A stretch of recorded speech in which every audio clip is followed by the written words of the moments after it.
Sobat Maestro, sesaat lagi kita akan bersama-sama mengikuti program Suara Gembala bersama Pendeta Cheng Kim Guan dari GBT Bukit Moria.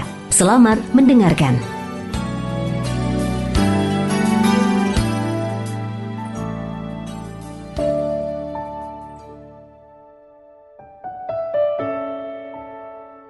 Shalom Sobat Maestro yang terkasih dimanapun berada. Kembali kita berjumpa dalam program Suara Gembala. Saya, Pendeta Cheng Kim Guan, kembali mengunjungi dan menyapa Sobat Maestro sekalian, dimanapun berada untuk kita sama-sama masuk di dalam perenungan akan firman Tuhan yang kita awali dengan doa. Mari kita berdoa. Kembali kami bersyukur menghadap tahta anugerah-Mu ya Bapa. Kami bersyukur karena menikmati kasih setia, penyertaan dan pemeliharaan Tuhan yang begitu ajaib. Sehingga jika kami ada sebagaimana kami ada saat ini menjadi bukti bagi kami. Semua terjadi karena kebaikan-kebaikan Tuhan. Dan saatnya kami mau masuk dalam persekutuan firman Tuhan. Engkau persiapkan hati dan pikiran kami. Persiapkan konsentrasi kami. Urapi berkati kami dengan hikmat dan terang Roh Kudus, agar kami dapat mencerna kebenaran firman-Mu. Sebab firman-Mu akan membangkitkan iman percaya kami, akan membawa kami akan pengenalan kepada pribadi-Mu Yesus Kristus yang adalah Juru Selamat kami. Dari sebab itu, kami siap menerima berkat firman-Mu. Berkata-katalah dan berkati kami dengan firman-Mu. Dalam nama Tuhan Yesus Kristus, hamba panjatkan peralaskan segala doa ini. Haleluya. Amin. Puji Tuhan. Ibu, Bapak, Sobat Maestro terkasih, pada kesempatan kali ini kita akan merenungkan satu judul. Ya Tuhan, kami percaya. Ini merupakan satu ungkapan, pernyataan daripada dua orang buta yang merindukan pertolongan-pertolongan dari Tuhan yang penuh belas kasih dan penuh kuasa. Kita akan lihat di dalam Matius 9 ayatnya ke-27. Ketika Yesus meneruskan perjalanannya dari sana, dua orang buta mengikutinya sambil berseru-seru dan berkata, "Kasihanilah kami, hei anak Daud." Kalau kita perhatikan, di dalam Injil Matius, di sana diceritakan beberapa kali Tuhan Yesus menyembuhkan orang-orang sakit. Orang lumpuh disembuhkan, wanita yang sakit pendarahan 12 tahun disembuhkan. Yairus, anak Yairus yang sudah mati, bahkan dibangkitkan. Lalu kita merenungkan bersama peristiwa orang buta yang dicerikan. Dan selanjutnya, orang bisu disembuhkan, dapat berkata-kata. Sesungguhnya perbuatan-perbuatan besar yang Tuhan Yesus lakukan itu sudah dinubuatkan oleh Nabi Yesaya. Ketika Juru Selamat datang, keselamatan bagi bangsa Israel, bagi umat Allah, dituliskan di dalam Nabi Yesaya 35 ayat 1 sampai dengan ayat yang ke-10 itu perikop tentang pemberitaan datangnya keselamatan bagi umat Tuhan. Jadi perbuatan-perbuatan yang Yesus lakukan itu membuktikan bahwa Yesus itu adalah pribadi yang sudah dinubuatkan. Dia adalah Mesias, keturunan Daud yang akan menjadi juru selamat bagi umatnya. Dari sebab itu kita dapat melihat bahwa kedua orang buta ini mengikut Yesus dan mereka berseru mohon belas kasih daripada Yesus yang dia sebutkan sebagai anak Daud. Jadi kedua orang buta ini menyebut Yesus sebagai anak Daud karena dia mengetahui, dia mempercayai bahwa Yesus ini adalah Mesias, anak Allah yang dinanti-nantikan.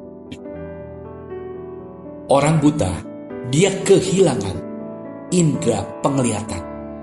Jadi dia memaksimalkan indera-indera lain, khususnya indera pendengarnya, untuk dia dapat berelasi dan dapat mengenal pribadi Yesus. Sekalipun dia tidak bisa melihat pribadi tubuh penampilan daripada Yesus, tetapi kedua orang buta ini mengenal Yesus melalui apa yang disampaikan, apa yang diajarkan oleh Yesus. Sehingga kedua orang buta ini mengenal betul, beriman dan percaya bahwa Yesus ini adalah pribadi yang penuh kuasa. Yesus ini adalah pribadi yang penuh dengan belas kasih. Yesus ini adalah Mesias yang dinanti-nantikan. Oleh sebab itu, ketika dia berjalan mengikut Yesus, dia berseru-seru, "Kasihanilah kami, hei anak Daud." Kalau kita lihat di dalam Matius 9 ayat yang ke-28, setelah Yesus masuk ke dalam sebuah rumah, datanglah kedua orang buta itu kepadanya. Dan Yesus berkata kepada mereka, "Percayakah kamu bahwa aku dapat melakukannya?" Mereka menjawab, "Ya Tuhan, kami percaya." Puji syukur pada Tuhan. Selama dalam perjalanan, seolah-olah Yesus tidak memperhatikan dan tidak menghiraukan seruan dari kedua orang buta ini. Tetapi kedua orang buta ini terus dia menyerukan dan memberitakan bahwa Yesus ini adalah anak Daud. Yesus ini adalah Mesias yang dinanti-nantikan. Yesus ini adalah pribadi yang penuh dengan belas kasihan. Sehingga orang buta ini berseru memohon belas kasihan, memohon anugerah, memohon kebaikan. Dan ketika Yesus sudah sampai dan masuk ke dalam sebuah rumah, usaha yang didasari dengan iman percaya kepada Yesus sebagai anak Daud ini, kedua orang buta ini tetap datang menghampiri Yesus. Lalu di sana Yesus mulai berkata-kata. Yesus menanggapi dengan berkata, "Percayakah kamu bahwa aku dapat melakukannya?" Ini komunikasi pertama yang mereka dengar. Selama perjalanannya, Yesus seolah-olah tidak mengabaikan mereka. Tetapi iman kedua orang buta ini tidak berhenti. Iman kedua orang buta ini tetap teguh dan berharap mohon belas kasih. Ketika Tuhan Yesus bertanya, "Percayakah kamu bahwa aku dapat melakukannya?" Ya Tuhan Yesus, percayakah kamu? Tuhan tidak bertanya, "Sanggupkah kamu membayarnya jika engkau disembuhkan?" Tidak. Tetapi yang Tuhan Yesus pertanyakan adalah iman, adalah percayakah kamu? Puji syukur kepada Tuhan. Mereka menjawab, "Ya Tuhan, kami percaya." Puji syukur kepada Tuhan. Ini jawaban daripada kedua orang buta itu. Ibu bapak saudara terkasih, dikatakan, "Ya Tuhan, kami percaya." Setelah kedua orang buta ini berkomunikasi dengan Tuhan, maka kedua orang buta ini makin lagi mengenal Yesus itu bukan saja sebagai anak Daud, tetapi Yesus sebagai Tuhan. Puji syukur kepada Tuhan. Kita dapat melihat bahwa ada satu lonjakan iman yang dialami oleh kedua orang buta ini ketika Tuhan Yesus langsung berkomunikasi dengan kedua orang buta ini. Dikatakan, "Percayakah kamu bahwa aku dapat melakukannya?" Itu satu bentuk komunikasi yang walaupun dalam kalimat pertanyaan yang Tuhan Yesus tanya bukan mampukah kamu membayar, mampukah kamu melakukan ini dan itu. Bukan itu yang ditanya oleh Yesus. Tetapi Yesus bertanya, "Percayakah kamu?" Berarti iman. Iman yang dipertanyakan oleh Tuhan Yesus. Lalu mereka menjawab, "Ya Tuhan, kami percaya." Kedua orang buta ini tetap memiliki kesepakatan iman yang sama-sama. Kedua orang buta ini mengalami penderitaan yang sama. mengalami kesusahan yang sama, mengalami problem yang sama, dan mereka sepakat percaya kepada Tuhan, sehingga mereka katakan, kami percaya. Puji syukur kepada Tuhan. Sesuai dengan yang dituliskan di dalam Matius 18 ayat 19, jika 2 orang daripadamu di dunia ini sepakat meminta apapun juga, permintaan mereka itu akan dikabulkan oleh Bapakku yang di surga. Ibu bapak saudara terkasih, di sini kita melihat kesepakatan iman percaya dari 2 orang buta itu. Iman yang sepakat dipanjatkan dengan kesehatian, itu sanggup mengundang kuasa Allah. Itu sanggup menarik belas kasih Allah. Kita lihat di dalam Matius 9 ayat yang ke-29. Lalu Yesus menjamah mata mereka sambil berkata, jadilah kepadamu menurut imanmu. Ibu bapak saudara terkasih, Yesus bertindak. Apa dasar Yesus bertindak? Pertama, Yesus adalah pribadi yang penuh dengan belas kasih. Kedua, dasar yang mendorong Yesus bertindak, iman percaya yang dimiliki oleh kedua orang buta ini. Lalu Yesus menjamah mereka sambil berkata, jadilah kepadamu menurut imanmu. Puji syukur kepada Tuhan. Jadilah kepadamu menurut imanmu. Jadi iman menarik belas kasih Tuhan. Iman menarik kuasa Tuhan. Dan kuasa Tuhan terjadi sejajar, sepadan, sebanding dengan iman percaya kita. Iman percaya kedua orang buta itu. Puji syukur pada Tuhan. Ibu bapak saudara terkasih, yang kita perenungkan saat ini adalah peristiwa orang yang dalam kesusahan, dalam kebutaan. Orang buta tidak melihat secercah cahaya. Orang buta yang dilihat adalah gelap. Langkah ke depan pun orang buta ini tidak bisa tahu apa-apa. Mungkin saja ini terjadi masalah pergumulan yang sedang kita hadapi. Seolah-olah tidak ada jalan keluar. Kita tidak melihat cercah jalan keluar. Cercah cahaya. Seolah pikiran ini sudah gelap. Jalan sudah buntu. Sudah tidak ada jalan keluar. Dan hampir-hampir kita putus asa menghadapi pergumulan yang menyesakkan hidup kita.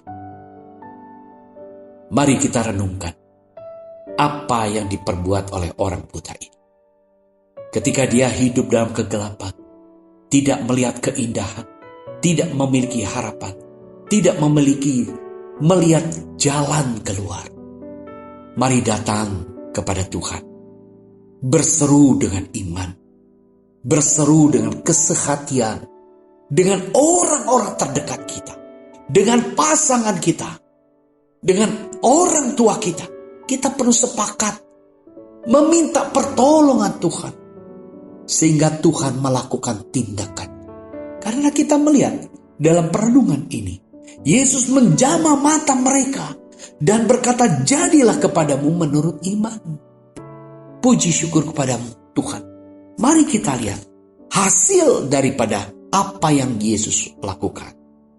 Di dalam Matius 9 ayatnya yang ke-30. Maka meleklah mata mereka. Meleklah mata mereka. Dari buta melihat terang. Puji syukur kepada Tuhan. Dari kegelapan melihat keindahan.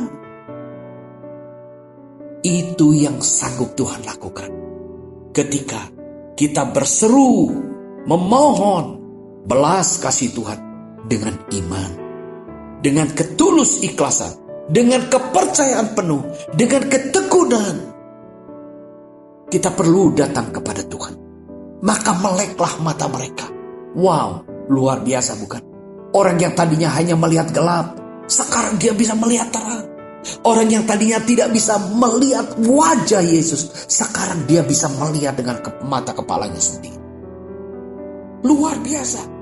Mujizat terjadi, pencerahan terjadi, pemulihan terjadi. Dikatakan, Dan Yesus pun dengan tegas berpesan kepada mereka, katanya, "Jagalah, supaya jangan seorang pun mengetahui hal ini." Ini memang peringatan daripada Tuhan Yesus. Jangan seorang pun mengetahui hal ini. Sekalipun orang buta itu tidak berkata-kata, tetapi orang-orang pasti mengetahui perubahan yang terjadi dan yang dialami oleh orang buta itu. Tadinya orang buta itu jalan meraba-raba dengan tongkat perlu dituntun. Sekarang orang buta itu berjalan dengan tegas, dengan langkah yang pasti, sebab dia melihat jalan ke depan. Pasti sekalipun dia tidak berkata-kata, orang-orang pasti mengetahui. Inilah tanda kehidupan yang dipulihkan. Ketika seseorang mengalami pemulihan, kehidupannya diubahkan, dan kehidupan kelahiran baru ini tidak bisa disembunyikan. Orang bisa menyaksikan cara hidup kita, cara berpikir kita, cara bertutur kata kita, cara bertindak kita sudah mengalami perubahan. Sebagaimana orang yang tadinya buta. Orang buta tidak melihat apa-apa, jalan penuh dituntun. Tetapi setelah mengalami pemulihan, dia dapat melakukan perkara-perkara yang baik. Inilah ciri kehidupan orang yang dipulihkan, mengalami pertolongan Tuhan, mengalami kelahiran baru. Kehidupannya menjadi kesaksian. Mungkin sekalipun dia tidak berkata-kata, tetapi kehidupannya menjadi terang, menjadi kesaksian. Apakah mampu orang buta ini menahan sukacita yang ada bergelora di dalam hatinya? Di dalam Matius 9 ayat yang ke-30. Tetapi mereka keluar dan memasyurkan dia ke seluruh daerah itu. Puji Tuhan. Sekalipun dia dilarang untuk berbicara, tetapi gelora sukacita yang ada di dalam jiwanya tidak bisa dibendung. Dia berbicara kepada orang banyak, memasyurkan dia, memasyurkan Yesus, memasyurkan Mesias, memasyurkan anak Allah yang sudah mencurahkan belas kasihnya dan mengubah kehidupannya. Puji syukur kepada Tuhan. Ibu bapak saudara terkasih, ini hati yang penuh syukur dan sukacita dialami oleh orang buta itu setelah dia mengalami pemulihan yang Tuhan Yesus kerjakan. Percayakah kita bahwa Tuhan sanggup memberikan pertolongan bagi kita? Percayakah kita bahwa Tuhan sanggup memberikan jalan keluar bagi kita? Percayakah kita bahwa Tuhan sanggup memberikan mujizat bagi kita yang saat ini sedang dalam pergumulan? Datanglah kepada Yesus, memohonlah belas kasih-Nya dengan iman yang teguh, dengan percaya yang penuh, sebab iman itu menarik kuasa Allah, dan iman itulah yang sangat diperhitungkan oleh Allah. Percayakah engkau? Itu yang Tuhan Yesus pertanyakan. Saat ini mungkin kita dalam belenggu kesulitan. Mari kita datang dengan percaya kepada Tuhan. Sebagaimana orang buta ini mengalami satu perubahan di dalam hidup. Dari kegelapan melihat terang. Sehingga dia mengalami satu kebebasan, satu damai sejahtera, satu kegirangan, satu sukacita yang tidak bisa dibendung. Sekalipun Tuhan dengan tegas mengatakan, supaya jangan seorang pun mengetahui hal itu. Tetapi malah kedua orang buta ini memasyurkan nama Yesus. Puji syukur kepada Tuhan. Siapkah kita memasyurkan nama Yesus ketika kita mengalami mujizat yang terjadi? Siapkah kita? Oh, ibu bapak saudara terkasih, sekalipun kita menghadapi kegelapan dan tekanan, Tuhan sanggup membukakan jalan. Datanglah kepadanya. Percayalah. Puji syukur kepada Tuhan. Ibu bapak saudara terkasih, peristiwa ini disaksikan oleh murid-murid Yesus. Sehingga murid-murid Yesus menyaksikan peristiwa ini. Salah seorang murid Yesus, Petrus, dia memberikan nasihat kepada orang-orang percaya di perantauan agar mereka tetap percaya dan mengandalkan kasih karunia dan kasih Allah yang besar. Sehingga Petrus menuliskan di dalam 1 Petrus 2 ayat 9 dan ayat yang ke-10. Berbunyi demikian. Tetapi kamulah bangsa yang terpilih, imamat yang rajani, bangsa yang kudus, umat kepunyaan Allah sendiri, supaya kamu memberitakan perbuatan-perbuatan yang besar dari Dia, yang telah memanggil kamu keluar dari kegelapan kepada terangnya yang ajaib. Ini kesaksian daripada Petrus yang dia tuliskan. Surat Petrus ini ditujukan kepada orang-orang percaya di perantauan. Dia katakan, kamu bangsa yang terpilih, imamat rajani, bangsa yang kudus, umat kepunyaan Allah sendiri. Kita ini umat kepunyaan Allah. Amin. Kita ini orang-orang yang sudah mengalami penebusan oleh korban darah anak domba Allah, yaitu korban Kristus Yesus. Tujuan kita adalah pribadi yang sudah ditebus, yaitu supaya memberitakan perbuatan-perbuatan yang besar dari Dia, yang telah memanggil kamu keluar dari kegelapan kepada terangnya yang ajaib. Sebagaimana orang buta itu dari dalam kegelapan dipulihkan sehingga dia melihat terang ajaib, terangnya yang ajaib. Kita yang digelapkan, ditutupi pikiran kita oleh berbagai masalah. Ketika kita datang berseru mohon belas kasih Tuhan, Tuhan angkat problem masalah kita dan kita melihat terang. Bagaimana cara Tuhan memberikan pertolongan. Itu menjadi kesaksian bagi kehidupan kita.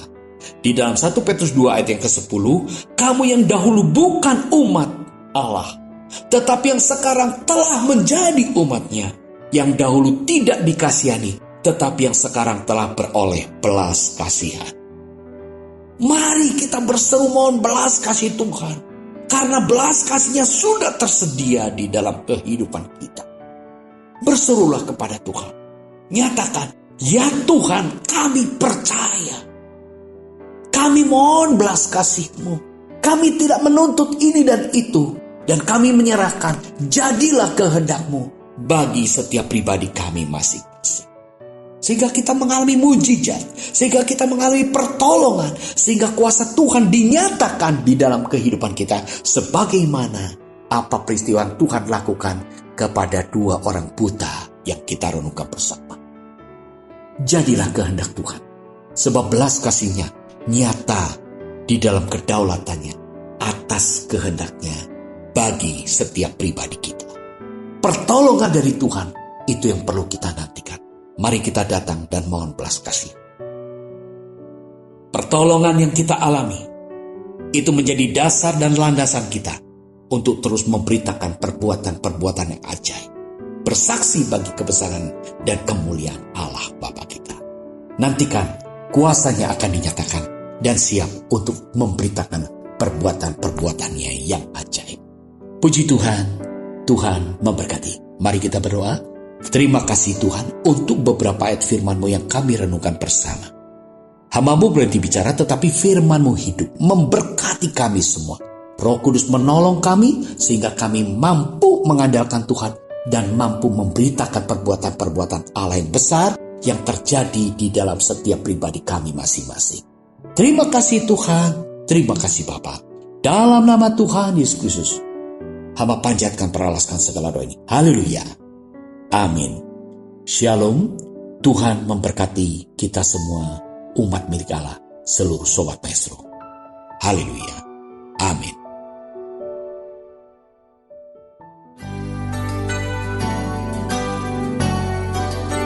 Sobat Maestro, Anda baru saja mendengarkan program Suara Gembala bersama Pendeta Cheng Kim Guan dari GBT Bukit Moria. Dengan tempat ibadah Jalan Bojong Raya Komplek Permata Indah, Blok J nomor 24 Bandung. Phone 0822 1614 3298. Terima kasih atas kebersamaan Anda. Tuhan Yesus memberkati.